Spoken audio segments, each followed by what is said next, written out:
तापी त्रिताप शमनी नमी सूर्य कन्या वेदासी मान्य बहुलोक सुलोक धन्या योगी सदा निरकति निखिलार्थ धामी तापी नमीन असीमा तनमी तुला। माँ ताप्ती का जो सबसे बड़ा महत्व है, सबसे विशेषता है, आप गंगा में अगर अपनी अस्थियों का विसर्जन करते हैं तो बालू रूप में परिवर्तित होती है, नर्मदा में करते हैं तो पत्थर के रूप में परिवर्तित होती है। लेकिन माँ ताप्ती एक इकलौती ऐसी नदी है जिसमें अगर आप अस्थि, मनुष्य के बाल या किसी भी प्रकार का कोई भी मांस का टुकड़ा वगैरह आप अगर ताप्ती जी में प्रवाहित करते हैं तो वो टुकड़ा जल रूप में परिवर्तित हो जाता है। आयुध की चुनावी यात्रा आज आप पहुंची है माँ ताप्ती की धरती मुल्ताई में। जब मुल्ताई का नाम आता है तो मुल्ताई के नाम के साथ माँ ताप्ती का नाम जुड़ता है, या फिर कहा जाए कि मुल्ताई की पूरी पहचान माँ ताप्ती है। वेदों में, पुराणों में कहा गया है कि गंगा जी के स्नान से, माँ नर्मदा के दर्शन से और माँ ताप्ती के नाम के स्मरण करने से ही आपके सारे के सारे पाप धुल जाते हैं। लेकिन इस नदी के साथ, इस पवित्र नदी के साथ कुछ अलग अलग बातें भी हैं कि इतनी ज़्यादा नदी प्रसिद्ध क्यों नहीं है, नदी के साथ जुड़ी क्या कहानियां हैं। इन सारे विषय पर हमसे चर्चा करेंगे यहाँ के ट्रस्टी, यहाँ के पुजारी सौरभ जोशी जी। पंडित जी, ताप्ती नदी का जब भी नाम आता है तो सूर्य से जुड़ा जाता है जी, सबसे पुरानी नदी है जी। लेकिन फिर भी इतनी प्रसिद्ध नदी क्यों नहीं है, जिस तरह गंगा, नर्मदा, यमुना अलग अलग। मैं आपको बताना चाहूँगा, जब इस सृष्टि का निर्माण ब्रह्मा जी के द्वारा किया जा रहा था तो पूरा जगत अंधकार से युक्त था। तो उस समय में सूर्य नारायण का भगवान ब्रह्मा जी ने ध्यान किया, जिससे सूर्य नारायण प्रकट हुए और पृथ्वी का अंधकार दूर हुआ। जैसे ही सूर्य नारायण प्रकट हुए तो उनका तेज आपोआप बढ़ने लगा और उस ताप के कारण पृथ्वी पर हाहाकार मच गया। बाकी देव दानव जितने भी लोग थे वे उस ताप से तृप्त बहुत ज़्यादा ग्रसित हुए। तो भगवान ब्रह्मा जी ने फिर से उनकी स्तुति की और उस स्तुति से सूर्य के स्वेद अर्थात पसीने के रूप में एक बूंद धरती पर गिरी, जो ताप्ती मैया के रूप में प्रसिद्ध हुई। ऐसा हमारी माँ ताप्ती का इस धरती पर उद्भव हुआ है। यह नदी सबसे पुरातन अर्थात सृष्टि के निर्माण के समय से इस नदी का उद्भव माना गया है। 21 कल्प पूर्व से माँ ताप्ती का उद्गम ऐसा है माना गया है, अलग अलग कुंडों से। जिस कुंड में अभी हम विहार कर रहे हैं, ऐसे ही लगभग 21 कुंड अलग अलग पहले थे, जिसमें कि माँ ताप्ती का अलग अलग कुंड से उद्भव माना गया था। अलग अलग कल्प के माँ ताप्ती के अलग अलग नाम भी है, सत्या, सत्योद्भवा, कपिला, कपिलांबिका, श्यामा। इस प्रकार से तापी अंतिम कल्प का नाम है। अब आप कह रहे हैं कि इस माता जी का प्रचार प्रसार क्यों नहीं दिखाई देता, उसकी भी एक कथा आती है। जिस समय में पृथ्वी पर ताप्ती अवतरित हो गई, बीच में रुकूंगा, कल्प को लेके कई लोगों को बड़ा डाउट होगा। 21 कल्प मतलब क्या होता है? 21 कल्प से मतलब होता है जैसे हमारा एक दिन होता है, एक दिन से 30 दिन होके एक महीना होता है, एक महीने से 365 दिन होके एक वर्ष होता है, वैसे ही 4 करोड़ 32 लाख वर्ष मिलकर के एक कल्प होता है। ऐसे 21 कल्प पूर्व माँ ताप्ती का उद्गम हुआ। मतलब 4 करोड़ 32 लाख वर्ष एक कल्प में होता है। तो जो कलयुग है, कलयुग की भी गणना इतनी ही है। कलयुग अब लास्ट जो स्थिति कलयुग की चल रही है, इसके बाद एक कल्प और आएगा। ऐसे 24-25 कल्प होते हैं और उसके बाद फिर इस पृथ्वी का फिर से जो है विलय होके फिर नया युग चालू होगा, फिर नई पृथ्वी चालू। 21 कल्प पहले, जब सृष्टि की का निर्माण हुआ था, तब से ताप्ती मैया का प्रवाह है। और अलग अलग कल्प में अलग अलग नाम से, अलग अलग प्रकार की चीजों से माता जी जानती आ रही है। अब हम फिर से वहीं पे आएंगे कि प्रसिद्धि की कमी। उसका कारण ये है कि ताप्ती जब धरातल पर आई, सृष्टि की प्रथमा थी, अपने आप ही उनका बहुत बड़ा मान था। तो जब भगीरथ बहुत ज्यादा तपस्या कर रहे थे गंगा जी को पृथ्वी पर लाने के लिए और अपने कुलों के उद्धार के लिए, क्योंकि ताप्ती का अपना एक प्रवाह क्षेत्र था, वो तो उसी तरफ बहती थी। अब भागीरथ को जो श्राप लगा था, उसके जो पूर्वज जहाँ पर मृत्यु हुए थे, वो क्षेत्र में कोई ना कोई उसे यह आवश्यकता थी कि वहाँ पर कोई नदी आए जिससे उसके पूर्वजों का उद्धार हो।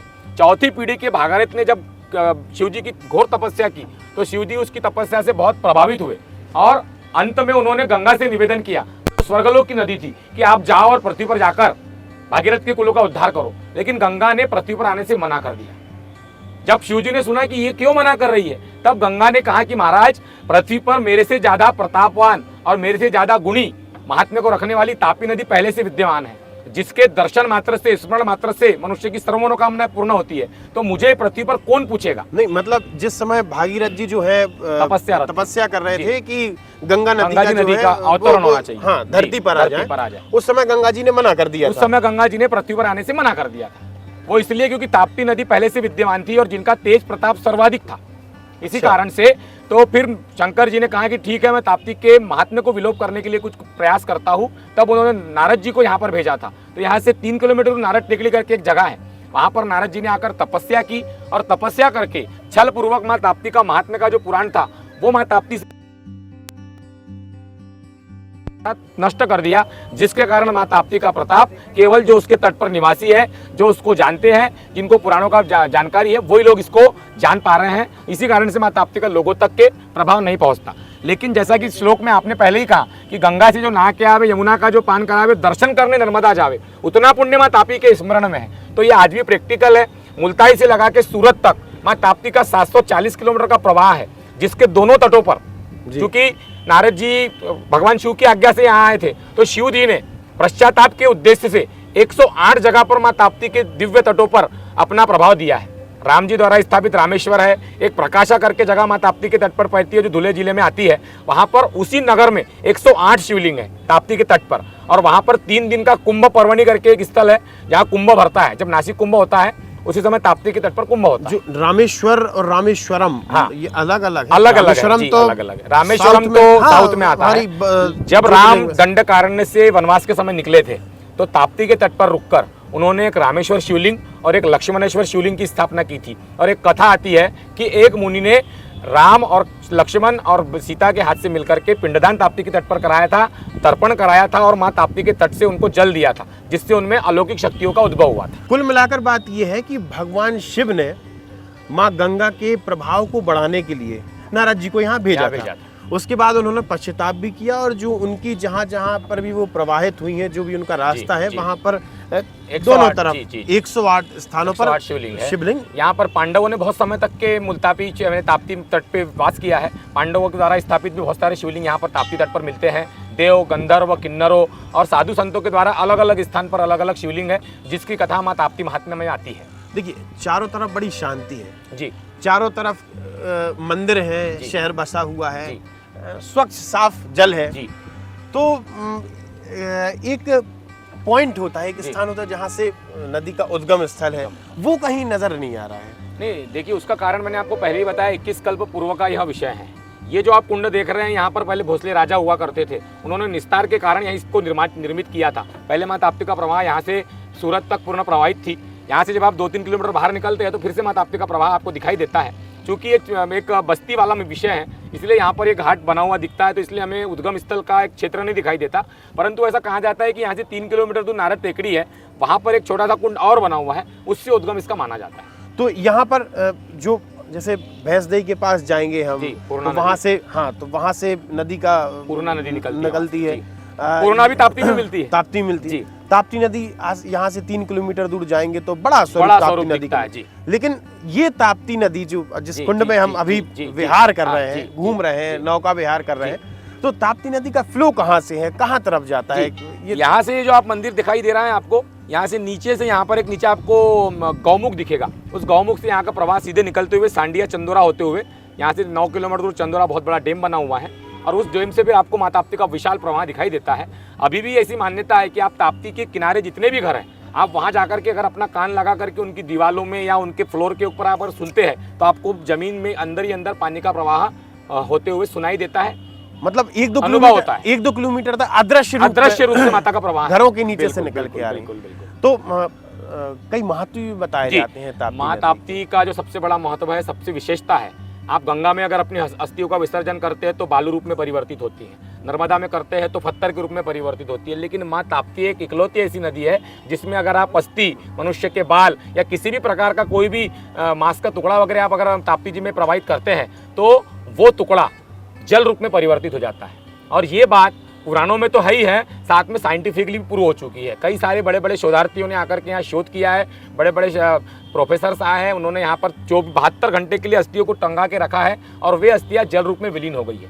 ये इस प्राणी की सबसे बड़ी विशेषता है। आज से 20 साल पहले इस कुंड का पूरी तरीके से सूख गया था, तो एक भी टुकड़ा अस्थियों का, बालों का आज तक हम लोगों को कभी यहाँ पर नहीं मिला। आप जो आगे देख रहे हैं दशक्रिया घाट है, यहाँ लगभग रोज की 20 किलो अस्थियाँ रोज इस तालाब में विसर्जित होती है, परंतु एक यहाँ मुल्ताई में और यहाँ से सूरत तक। ये ऐसा नहीं कि केवल इस कुंड की महिमा है, ताप्ती नदी का जहाँ भी प्रवाह है वहां पर भी इस पानी में वही वैशिष्ट्यता है कि इस नदी के जल में अस्थियां पूर्णतः जल में विलीन हो जाती है। ये शनिदेव की बहन है, तो शनिदेव की बहन होने से शनि दूज के दिन जो भी मां ताप्ती के तट पर स्नान करता है तो शनि के कोप से भी उनको मुक्ति मिलती है। यम की बहन है, तो यम द्वितीया, जब दिवाली के दूसरे दिन वाली यम द्वितीया आती है तब अगर आप ताप्ती का स्नान करते हैं तो ताप्ती मैया की कृपा से यम के त्रास से भी मुक्ति मिलती है। तो यम को खुश करना हो तो ताप्ती ताप्ती नदी के का पास स्नान आइए। करें, शनि को खुश करना हो तो ताप्ती ताप्ती नदी नदी का का स्नान स्नान करिए, सूर्य भगवान को खुश सूर्य भगवान करना को हो खुश तो करना हो ताप्ती तो नदी ताप्ती का नदी का स्नान स्नान करिएगा। बिल्कुल। ये यहाँ का महत्व है। यहाँ यहाँ का महत्व है। तो कुल मिलाकर ये जो नदी है वो जो ताप्ती माँ है, जो जी।